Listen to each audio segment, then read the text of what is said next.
ನಮಸ್ಕಾರ ಸ್ನೇಹಿತರು, big boss ಕಡೆಯಿಂದ ಒಂದು ಪ್ರೋಮೋ ಅಪ್ಡೇಟ್ ಬಂದಿದೆ. ಇಲ್ಲಿ ಯಾರಿಗೆ ಯಾರು ಇಲ್ಲ ಅಷ್ಟೇ ಅನ್ನೋ ಒಂದು ಟ್ಯಾಗ್ಲೈನ್ ಮೂಲಕ ಇಲ್ಲಿ ಪ್ರೋಮೋನ ರಿಲೀಸ್ ಮಾಡಿದ್ದಾರೆ.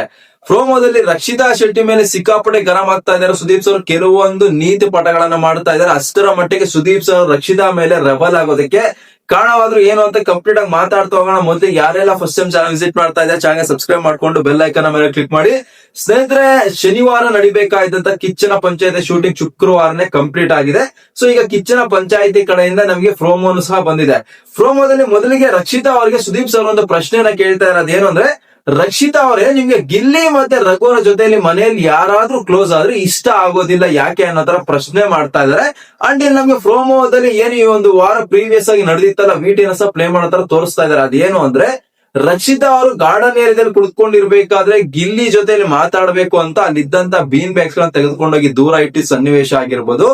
ನಾಮಿನೇಷನ್ ನಲ್ಲಿ ರಾಶಿಕ್ ಅವ್ರಿಗೆ ರಘು ಅವ್ರಿಗೆ ಅನ್ಕಂಫರ್ಟ್ ಫೀಲ್ ಆಗ್ತಾ ಇದೆ. ಇಲ್ಲಾಂದ್ರೆ ರಘು ಅವ್ರನ್ನ ನೀವು ಪ್ರವೋಕ್ ಮಾಡಿ ಜಗಳಕ್ಕೆ ನಿಲ್ಲೋ ತರ ಮಾಡ್ತಾ ಇದೀರಂತ ಒಂದು ರೀಸನ್ ಕೊಟ್ಟು ಏನು ರಾಶಿಕ್ ಅವರನ್ನ ನಾಮಿನೇಟ್ ಮಾಡಿದ್ರು, ಆ ಒಂದು ಸನ್ನಿವೇಶಗಳನ್ನ ನಮ್ಗೆ ಇಲ್ಲಿ ಪ್ರೋಮೋದಲ್ಲಿ ತೋರಿಸ್ತಾ ಇದ್ದಾರೆ.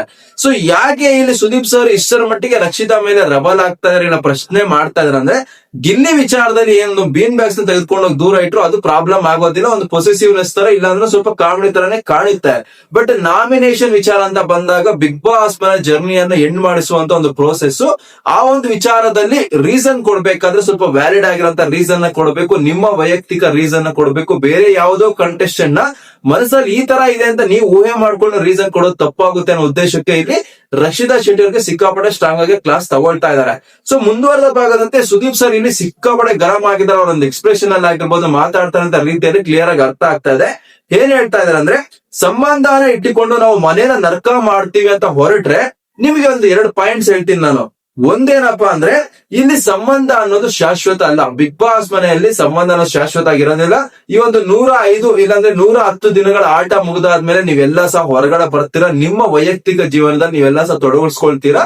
ಮೇ ಬಿ 1 ತಿಂಗಳಿಗೋ 2 ತಿಂಗಳಿಗೋ ಸ್ನೇಹದಿಂದ ಮೀಟ್ ಆದ್ರೂ ಆಗ್ಬೋದು. ಬಟ್ ಈಗ ಬಿಗ್ ಬಾಸ್ ಮನೆಯಲ್ಲಿ ನೀವೇನು ಅಣ್ಣ ತಂಗಿ ಅಂತ ಸಂಬಂಧ ಕಟ್ಕೊಂಡಿದ್ದೀರಾ, ಆ ಸಂಬಂಧ ಶಾಶ್ವತ ಅಲ್ಲ. ಇಲ್ಲ ಮುಂದಿನ ವಾರ ನಿಮ್ಮ ಮಧ್ಯೆ ಜಗಳ ಸಹ ಆಗ್ಬೋದು ಅನ್ನೋ ಉದ್ದೇಶದಲ್ಲಿ ಇಲ್ಲಿ ಸುದೀಪ್ ಸರ್ ಹೇಳ್ತಾ ಇದ್ದಾರೆ. ಅಂಡ್ ಇಲ್ಲಿ ಯಾರಪ್ಪನ ಮನೆಯ ಸಹ ಅಲ್ಲ ಇದು ಬಿಗ್ ಬಾಸ್ ಅನ್ನೋ ತರ ಸುದೀಪ್ ಸರ್ ಹೇಳ್ತಾ ಇದ್ದಾರೆ. ಯಾಕೆ ಅಂದ್ರೆ, ಇಲ್ಲಿ ನಾನು ಹೇಳ್ದವ್ರ ಜೊತೆಲಿ ನೀವು ಮಾತಾಡ್ಬೇಕು, ನನಗೆ ಇಷ್ಟ ಇಲ್ಲ ಅಂದ್ರೆ ನೀವು ಬೇರೆಯವ್ರ ಜೊತೆ ಮಾತಾಡ್ಬೇಕು ಅಂತ ನಿರ್ಧಾರ ತೆಗೆದುಕೊಳ್ಳಕ್ಕೆ ಯಾರಿಗೂ ಸಹ ಅಧಿಕಾರ ಇಲ್ಲ.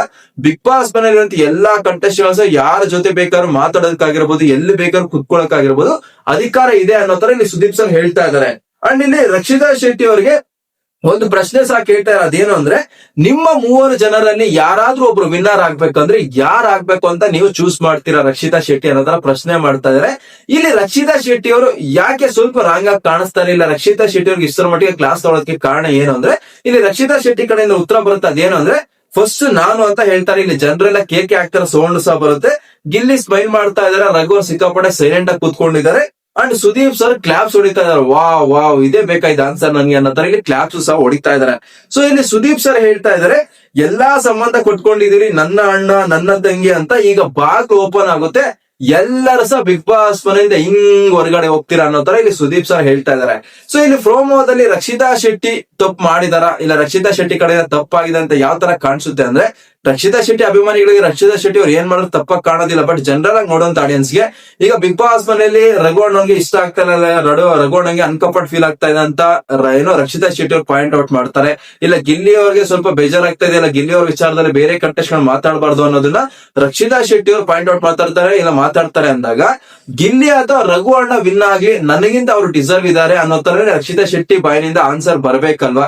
ಇಲ್ಲಿ ರಕ್ಷಿತಾ ಶೆಟ್ಟಿ ಅವರು ರಘುಗೆ ಮತ್ತೆ ಗಿಲ್ಲಿಗೆ ಇಷ್ಟೆಲ್ಲ ಸಪೋರ್ಟ್ ಮಾಡ್ಬೇಕಾದ್ರೆ, ನಾವು ಅಣ್ಣ ತಂಗಿನ ಇಲ್ಲ ಸ್ನೇಹಿತರು ಅಂತ ಇಷ್ಟೆಲ್ಲ ಸ್ಟ್ಯಾಂಡ್ ತಗೊಂಡು ನಿಂತ್ಕೊಳ್ಬೇಕಾದ್ರೆ, ಅವ್ರಿಬ್ರಲ್ಲಿ ಯಾರಾದ್ರೂ ಆಗ್ಲಿ ವಿನ್ನರ್ಸ್ ಆಗೋದಕ್ಕೆ ಇವ್ರು ಮನೆಯಿಂದ ಹೊರಗಡೆ ಬರ್ಬೋದಲ್ಲ, ಅವ್ರಿಬ್ರಿಗೂ ಅವಕಾಶ ಮಾಡ್ಕೊಡ್ಬೋದಲ್ವಾ ಅನ್ನೋದು ಪ್ರಶ್ನೆ ಜನರಲ್ ಆಡಿಯನ್ಸ್ ಅಲ್ಲಿ ಬರುತ್ತೆ. ಕಾಮನ್ ಆಗಿ ಆತರ ಯಾರು ಸಹ ಮಾಡೋದಿಲ್ಲ. ಅಲ್ಲಿರುವಂತ ಒಂದು ಸ್ನೇಹದಿಂದ ಇಲ್ಲ ಒಂದು ಪೊಸೆಸಿವ್ನೆಸ್ ನಿಂದ, ಆ ಒಂದು ಬಾಂಡ್ ನಿಂದ ಆತರ ರಿಯಾಕ್ಟ್ ಆಗಿರ್ಬೋದು. ಬಟ್ ಜನರಲ್ ಆಗಿ ಬಿಗ್ ಬಾಸ್ ನೋಡೋತರ ಆಗಿರ್ಬೋದು, ಇಲ್ಲಾಂದ್ರೆ ಪ್ರಶ್ನೆ ಮಾಡಬೇಕಾದ್ರೆ ಸುದೀಪ್ ಸರ್ಗೆ ಮನೆಯಲ್ಲಿರುವಂತ ಕಂಟೆಸ್ಟೆಂಟ್ ಎಲ್ಲ ಸಹ ಈಕ್ವಲ್ ಆಗಿ ಕಾಣಿಸ್ತಾರೆ. ಇಲ್ಲಿ ಬಯಾಸ್ಡ್ ಆಗಿ ರಕ್ಷಿತಾ ಶೆಟ್ಟಿ ನೀವು ಮಾಡಿದ್ದೆ ಕರೆಕ್ಟ್ ಅಂತ, ಇಲ್ಲ ನಿಮ್ ಸ್ನೇಹದಿಂದ ಆತರ ಮಾಡಿದ್ರ ಅಂತ ಹೇಳಕ್ ಆಗೋದಿಲ್ಲ. ಅವ್ರು ಓವರ್ ಆಲ್ ಆಗಿ ಎಲ್ಲರ ಪರಿಗಣನೆ ತಗೊಳ್ಳೋದು ಮಾತಾಡ್ಲೇಬೇಕು. ಆ ಒಂದು ಉದ್ದೇಶದಿಂದ ನೋಡೋದಾದ್ರೆ ರಕ್ಷಿತಾ ಶೆಟ್ಟಿ ಅವ್ರು ಎಲ್ಲ ಕಪ್ಪು ನನಗೆ ಬೇಕು, ನಾನೇ ಗೆಲ್ಲಬೇಕು. ಬಟ್ ರಕ್ಷಿತಾ ಶೆಟ್ಟಿ ಅವರ ಪ್ರಕಾರ ಗಿಲ್ಲಿ ಮತ್ತೆ ರಘು ಹತ್ರ ಮನೇಲಿ ಯಾರು ಸಹ ಮಾತಾಡಬಾರ್ದು, ಅವ್ರಿಗೆ ಅನ್ಕಂಫರ್ಟ್ ಫೀಲ್ ಆಗುತ್ತೆ ಅಂತ ಅವರ ಒಪಿನಿಯನ್ ಹೇಳ್ಬೇಕಾದ್ರೆ ಅದು ತಪ್ಪಾಗಿ ಕಾಣ್ಬಿಡುತ್ತೆ. ರಕ್ಷಿತಾ ಶೆಟ್ಟಿ ಅವರು ನೀವ್ ವಿನ್ ಆಗ್ಬಾರ್ದು, ರಘು ಅವ್ರು ವಿನ್ ಆಗ್ಬೇಕು, ಇಲ್ಲ ಗಿಲ್ಲಿ ಅವ್ರು ವಿನ್ ಆಗ್ಬೇಕು, ಸೊ ಅವ್ರ ಒಂದು ಆಟಕ್ಕೆ ಅಡ್ಡಿ ಆಗ್ಬಾರ್ದು, ಇಲ್ಲ ಅವ್ರ ಮನಸ್ಸಿಗೆ ನೋವಾಗ್ಬಾರ್ದು ಅಂತ ನೀವು ಅವ್ರ ಪರವಾಗಿ ಸ್ಟ್ಯಾಂಡ್ ತಗೊಳ್ತಾ ಇದ್ರೆ ಅದು ಒಂಥರ ಕಾಣಿಸುತ್ತೆ.